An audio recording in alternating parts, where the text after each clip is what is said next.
ஜெய் ஸ்ரீ மாத்ரே நமக. ஜெய் குருதத், ஜெய் குரு பரசுராம். நமஸ்காரம். நான் கரூர்லேருந்து வல்சலா பண்ணிக்க பிரசன்ன ஜோதிடர். இன்னைக்கு நம்ம விசுவாவசு வருடம் துலா ராசிக்கு எப்படி இருக்குன்னு பார்க்க போகிறோம். இந்த வருடம் வந்து எப்போ பிறக்குது, இந்த விசுவாசு வருடம் வந்து எப்போ பிறக்குது அப்படின்னா 14/4/2025 திங்கட்கிழமை பிரதமை திதி கௌளவ கரணம் சுவாதி நட்சத்திரம் துலா ராசியில தான் இந்த வருடம் பிறக்குது. உங்களுடைய ராசியில தான் இந்த வருடம் வந்து பிறக்குது. இதுவே ஒரு நல்ல சிறப்பம்சம் தான். உங்களுக்கு வந்து நிறைய நன்மைகள் இருக்கு. துலா ராசியை பொறுத்த வரைக்கும் இது சூப்பரான வருடம் தான் நான் சொல்லுவேன். ஏன் அப்படின்னா குரு வந்து ரொம்ப ரொம்ப நல்ல ஸ்தானத்துக்கு வந்து உட்காராரு. 9ஆம் இடத்துக்கு வந்து பயிற்சி ஆகிறாரு. இவ்வளவு நாளா அஷ்டமத்துக்கு குரு இருந்துச்சு. இந்த அஷ்டம குரு வந்து பாத்தீங்கன்னா 9ஆம் இடத்துக்கு பாக்கிய குருவா மாறுறாரு. அது போக வந்து ராகு வந்து 5ஆம் இடத்துக்கும், கேது வந்து 11ஆம் இடத்துக்கும், சனி 6ஆம் இடத்துக்கும் போறாரு. உங்களுக்கு இந்த முக்கியமான 3 கிரகங்கள் வந்து நல்ல பொசிஷன்ல இருக்கு. ராகு கேதுவும் நல்ல அதிர்ஷ்டத்தை கொடுக்கக்கூடிய கிரகமாக தான் உங்களுக்கு வந்து உட்கார போகுது. சனிக்கும் 6ஆம் இடம் ரொம்ப நல்லது தான். 6ஆம் இடம்ங்கிறது வந்து எதிரிகளால் வெற்றி பெற முடியாத ஒரு இடம். அதனால வந்து உங்களுக்கு 6ஆம் இடமும் நல்லா இருக்கு. 9ஆம் இடம் சகல விதமான சௌபாக்கியங்களும் கொடுக்கக்கூடிய இடமாக 9ஆம் இடம் இருக்கு. அதுல வந்து குரு பயிற்சி அஷ்டமத்துல இருந்து இந்த அஷ்டம குருல வந்து பாத்தீங்கன்னா நிறைய பிரச்சனைகளை அனுபவிச்சிருப்பீங்க. அதே மாதிரி சிறு சிறு தடை தாமதங்கள் வீட்டில் குடும்பத்தில் வந்து பார்த்தீங்கன்னா கணவன் மனைவியுடைய ஒற்றுமை இந்த மாதிரி விஷயங்கள் எல்லாம் அனுபவிச்சுட்டு இருந்திருப்பீங்க. பட் ஆனால் இந்த வருஷம் வந்து குரு பயிற்சி ரொம்ப நல்லா இருக்கு. ராகு கேது பயிற்சியும் நல்லா இருக்கு. பொதுவாக இந்த ஏப்ரல் 26க்கு மேல இருந்தே உங்களுக்கு ரொம்ப ரொம்ப நல்லா இருக்குங்க. ஏப்ரல் 26 கரெக்டாக இது பண்ணிக்கோங்க. 11ஆம் இடம் கேது வரனால ஆசை அபிலாசைகளை குறிக்கக்கூடிய இடம். அதனால கேது அங்கே வரதுனால நீங்கள் என்னெல்லாம் நினைக்கிறீங்களோ அத்தனை விஷயமுமே தங்கு தடையின்றி உங்களுக்கு கண்டிப்பாக கிடைக்க போகுது. துலா ராசியை பொறுத்த வரைக்கும் பொதுவாகவே வந்து ஒரு விஷயத்தை ஈஸியாக ஜட்ஜ்மெண்ட் பண்ணிடுவீங்க. உங்களுக்கு வந்து மிகப்பெரிய இது என்ன அப்படின்னா 2-7 கூடிய செவ்வாய் வந்து 10ஆம் இடத்துல நீச்சம். ஸோ எப்போவுமே வந்து ஒரு பக்கம் வந்து உங்களுடைய கெரியரை, அதுக்கு அடுத்தது வந்து இன்னொரு பக்கம் வந்து உங்களோட ஃபேமிலியை ரெண்டுமே பேலன்ஸ் பண்ணி போக வேண்டியது துலா ராசிகளுடைய கடமை கடமை கடமை. இதை வந்து நீங்கள் பேலன்ஸ் பண்ணி தான் ஆகணும். பொதுவாகவே உங்களுடைய ராசி சிம்பலே தராசு தான். ஸோ அதனால நீங்கள் பேலன்ஸ் பண்ணலை அப்படின்னா ஏதாவது ஒரு விஷயத்த நீங்கள் லாஸ் பண்ணுற மாதிரி இருக்கும். ஸோ எப்போவுமே உங்களோட லைஃப்பில் வந்து பேலன்ஸ் பண்ணிக்கங்க. ஃபேமிலியும் பார்த்துக்கங்க.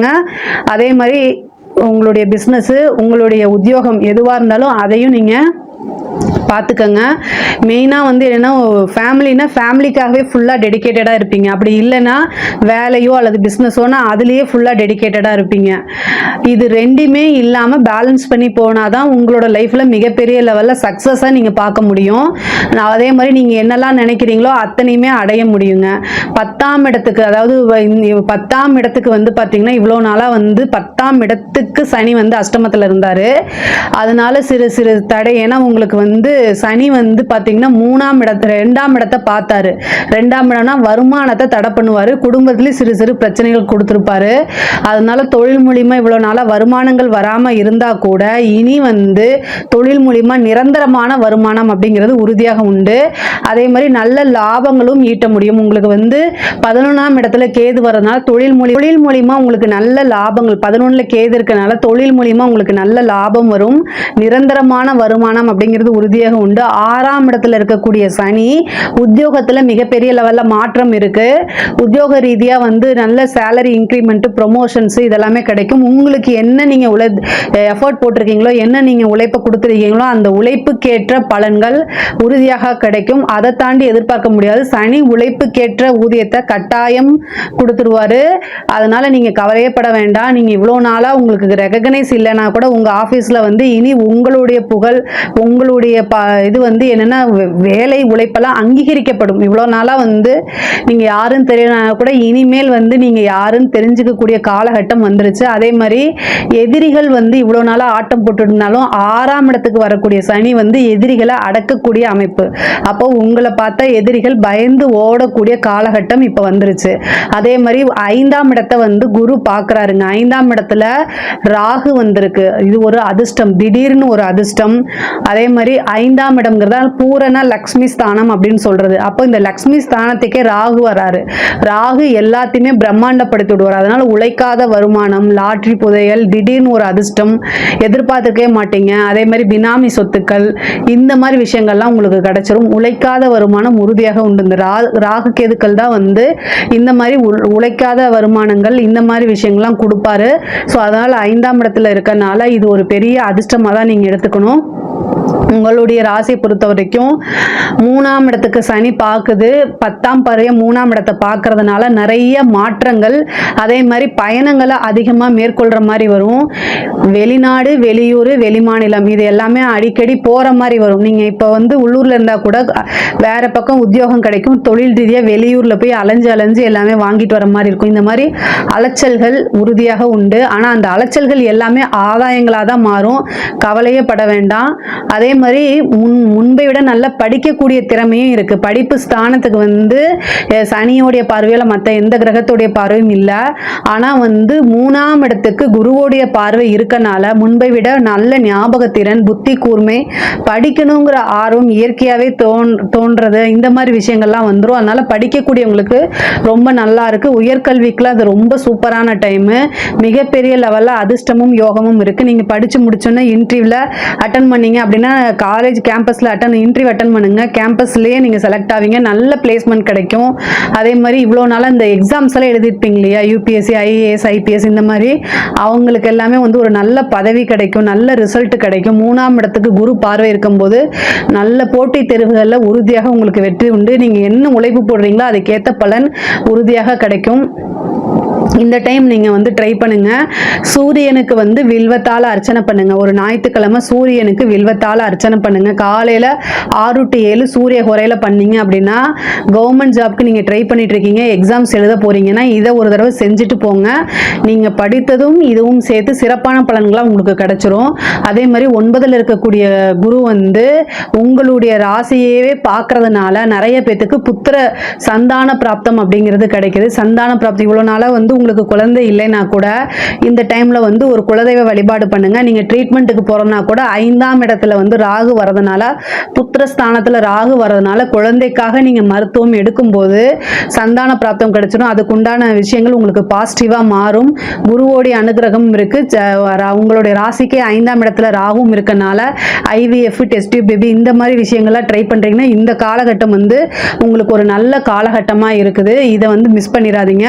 குலதெய்வ வழிபாடு கட்டாயம் பண்ணிட்டு அதுக்கப்புறம் நீங்க ட்ரீட்மெண்ட் போங்க. இது கண்டிப்பா சக்சஸ் ஆகும். நிறைய பேருக்கு இது சக்சஸ் ஆயிருக்கு. அதனாலதான் சொல்றேன். அதே மாதிரி 11ஆம் இடத்துல வந்திருக்கக்கூடிய கேது மூத்த சகோதரன் வழி அல்லது வந்து சகோதரி வழி உறவுகள்ல சிறு சிறு விரிசல்களை ஏற்படுத்தி விட்டுரும். 5ஆம் இடத்துல வந்திருக்கக்கூடிய ராகு வந்து காதல் சம்பந்தப்பட்ட பிரச்சனைகளை கொண்டு வந்து கொடுத்துரும். காதல் ரீதியா ஏதாவது உங்களுக்கு பிரச்சனை இருக்கு அப்படின்னா அதை உடனடியா வீட்டுல சொல்லிருங்க.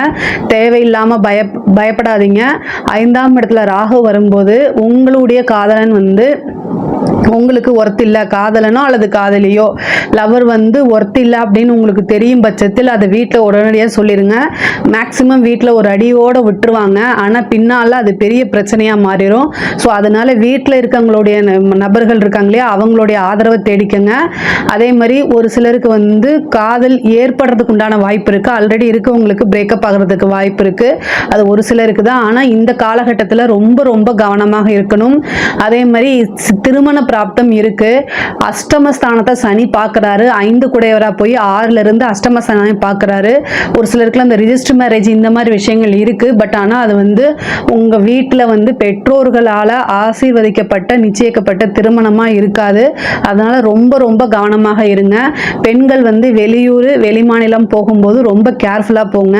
அதே மாதிரி சோசியல் மீடியால நீங்க இருக்கீங்க அப்படின்னா ரொம்ப ரொம்ப ஜாக்கிரதையாக இருக்கணும். 6ஆம் இடத்துல வந்திருக்கக்கூடிய சனி வந்து ஏதாவது சண்டை சச்சரவுகளை இழுத்துட்டுருவாரு. அதே மாதிரி 2ஆம் இடத்துக்கு உங்களுடைய 2ஆம் இடத்துக்கு வந்து பார்த்தீங்கன்னா இவ்வளோ நாளாக குருவோடைய அனுகிரகம் பார்வை இருந்துச்சு. இப்போ குரு வந்து 9ஆம் இடத்துக்கு போயிடுறாரு. 3ஆம் இடத்துக்கு தான் பார்வை இருக்கு. குடும்பஸ்தானத்துக்கு பார்வை இல்லை. அதனால குடும்பத்தில் வாக்குவாதங்களை தவிர்க்கிறது, வீண் சண்டைகளை தவிர்க்கிறது ரொம்ப ரொம்ப நல்லது.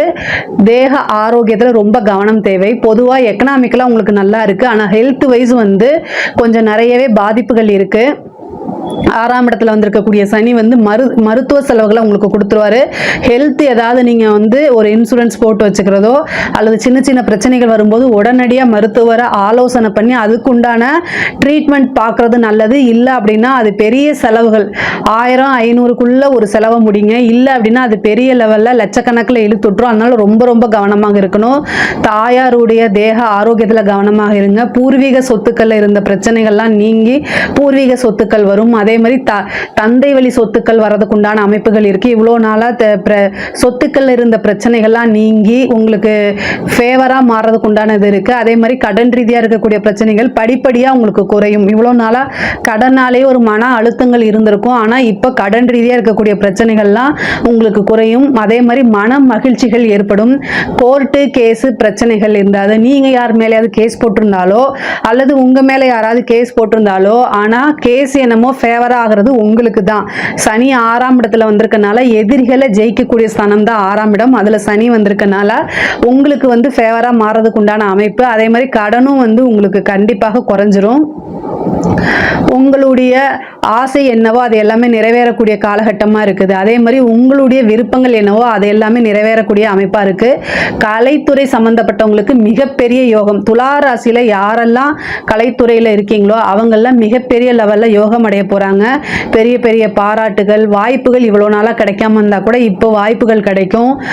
உயரிய விருதுகள்லாம் கிடைக்கும். சோஷியல் மீடியாவில் இருக்கவங்களாம் பெரிய லெவலில் இன்ஃப்ளூயன்சர் ஆகிறதுக்கு உண்டான அமைப்புகள்லாம் கிடைக்கும். 9ல் இருக்கக்கூடிய குரு வந்து மிகப்பெரிய லெவலில் யோகத்தை கொடுத்துருவாரு. அதனால இந்த டைம் நீங்க ட்ரை பண்ணுங்க. அரசியல்வாதிகளுக்கு மிகப்பெரிய யோகம் தான். 9ல் குரு இருக்குது. அதே மாதிரி சனி 6ஆம் இடத்துல இருக்கனால ஈஸியாக ஜெயிக்கிறது. அதே மாதிரி வந்து இவ்வளோ நாளாக இருந்து தடை தாமதங்கள்லாம் போயிடும். உங்களுக்கு கட்சியோடைய சப்போர்ட் கிடைக்கும். பொதுமக்களுடைய ஆதரவுகள் கிடைக்கும். அரசியல் இருக்கவங்களுக்கு ஒவ்வொரு நாளும் இனி முன்னேற்றம் தான். இந்த ஒரு வருட காலம் வந்து ரொம்ப அருமையாக இருக்கு. மிகப்பெரிய லெவலில் முன்னேற்றம் தான். உங்களுக்கு கட்சியோட சப்போர்ட் மட்டும் இல்லாமல் மக்களுடைய ஆதரவும் இருக்கனால ஈஸியாக எலெக்ஷன்லாம் வின் பண்ணக்கூடிய அமைப்புகள் துலா ராசிக்காரங்கள் இருக்குது. அரசாங்கத்துறையில் இருக்கவங்களுக்கும் இது ரொம்ப அமோகமான வருடமாக தான் இருக்குது. மிகப்பெரிய லெவலில் யோகம் காத்துக்கிட்டு இருக்கு. உங்களுக்கு ஒரு ப்ரொமோஷன்ஸோ ஒரு நல்ல டெண்டரோ இல்லை வந்து வேற ஏதாவது நீங்கள் சந்தோஷப்படுற மாதிரி அரசாங்கத்துறையில் இருக்கவங்களுக்கு கண்டிப்பாக நடக்கும். ஒவ்வொரு வாய்ப்பும் வரும்போது அதை கரெக்டாக யூட்டிலைஸ் பண்ணிக்கிறது மட்டும் இல்லாமல் கேர்ஃபுல்லாகவும் ஹேண்டில் பண்ணணும். அரசாங்கத்தில் இருக்கும்போது நமக்கு வந்து பல வகையில் வருமானங்கள் வரும். ஆனால் அந்த வருமானங்கள் வரும்போது பாதுகாப்பாகவும் கவனமாகவும் கையாளலைன்னா அதுவே நமக்கு தீங்காகவும் முடியும். அதனால ரொம்ப கவனமாக இருங்க. 11ல் வந்திருக்கிற கேது வந்து குபேரனுக்கு ஒப்பான நிதிநிலையை கொடுக்கறதுக்கு தயாராக இருக்காரு. யாருக்காவது ஏதாவது திசைகள் இருக்கும்போது கேதுவோட புத்தி இருக்கு அப்படின்னா விநாயகருக்கு 2 தேங்காய் எண்ணெயில தீபம் போடுங்க. அது ரொம்ப ரொம்ப நல்லது. மிகப்பெரிய லெவல்ல யோகங்கள். ஒரு நல்ல குருநாதர் கிடைப்பாரு. உங்களுக்கு 9ல் குரு இருக்கனால ஒரு நல்ல குருநாதர், குருவோடைய பிளெஸிங்ஸ் வாங்கிக்கங்க. குருநாதர்கள் யாராவது இருந்தால் அவங்க காலில் விழுந்து வணங்கி பிளெஸிங் வாங்கும்போது இன்னும் உங்களுக்கு வளர்ச்சி கிடைக்கும். அது யோகமா மாறும். அதே மாதிரி நீண்ட தூரம் பிரயாணம் பண்ணி கோவிலுக்கு போறது, புனித யாத்திரை, புனித நதிகளில் நீராடக்கூடிய அமைப்பு இந்த மாதிரி நடக்கும். துலா ராசிக்கு 9ஆம் இடத்துல வந்து குரு வந்திருக்கனால ஏதாவது தெய்வ உபாசனை உங்களுடைய ஜாதக ரீதியா எந்த தெய்வம் உங்களுக்கு இருக்கோ அந்த தெய்வத்தை பிடிச்சி உபாசனை எடுங்க. அது உங்களுடைய வாழ்க்கை ஃபுல்லுமே அந்த தெய்வம் இருக்கும். இந்த காலகட்டத்தில் உபாசனை பண்ணீங்கன்னா அது மட்டும் இல்லாமல் உங்களுக்கு கஷ்ட காலங்கள் துன்ப காலங்கள் அப்படின்னு வரும்போது அது உங்களுடைய துன்பத்தையும் கஷ்டத்தையும் நீக்கிறதுக்கு துணையா இருக்கும். ஸோ துலா ராசிக்கு இந்த வருடம் வந்து ரொம்ப ரொம்ப ரொம்ப அருமையா இருக்குது. இதுல ஏதாவது சந்தேகங்கள் இருக்கு அப்படின்னா கமெண்ட்ஸ்ல கேளுங்க. கண்டிப்பா நான் ஆன்சர் பண்றேன். நம்மளுடைய சேனலை லைக் பண்ணுங்க, ஷேர் பண்ணுங்க, சப்ஸ்கிரைப் பண்ணுங்க. நன்றி, வணக்கம்.